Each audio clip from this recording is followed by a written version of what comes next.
Thank you for signing in today. We are going to look at decimal operations today. Adding decimals. Similar to how you would add normally, the one difference is you have to make sure that the decimal point gets lined up.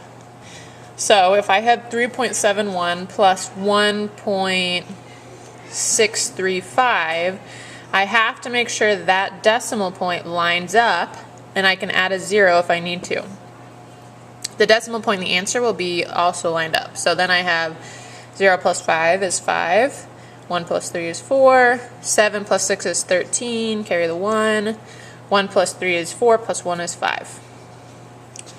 So the only difference there is you have to make sure the decimal gets lined up. Subtraction is the same thing.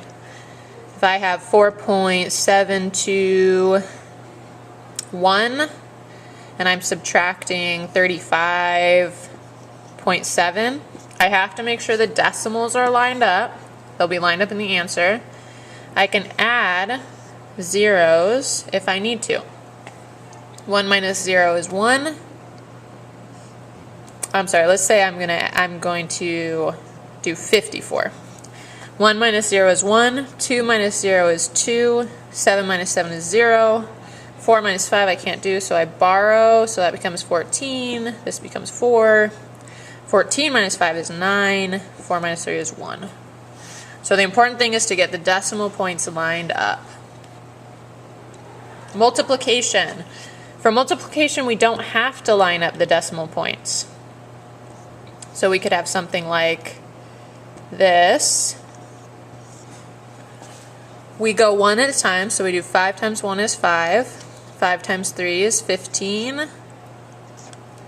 Then every time we move over, we add a 0. 9 times 1 is 9, 9 times 3 is 27. Moving over again, now we add 2 zeros. 1 times 1 is 1, 1 times 3 is 3. Then we add it all up. 5, 14, 0, carry the 1, 6. Okay, now, how do we figure out where the decimal goes? The trick here is we need to count how many decimals are in the problem.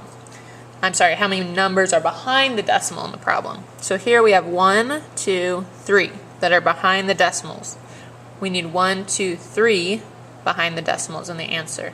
So the decimal goes between the 6 and the 0.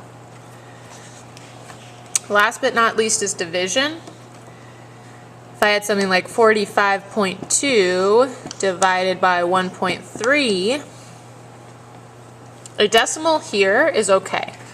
If we have a decimal here, we want to get rid of that. And the way we can do that is we can move it over 1. We just have to make sure to move it over 1 on the inside as well. Okay, we have to do the same thing to the inside and the outside. 13 goes into 45 3 times. 3 times 2 is 9, 1, 3. If I subtract, we get 6, bring down the 2.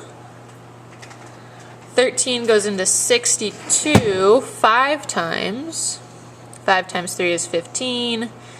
6, oh, that's too many, so it looks like it goes in 4 times. 4 times 3 is 12.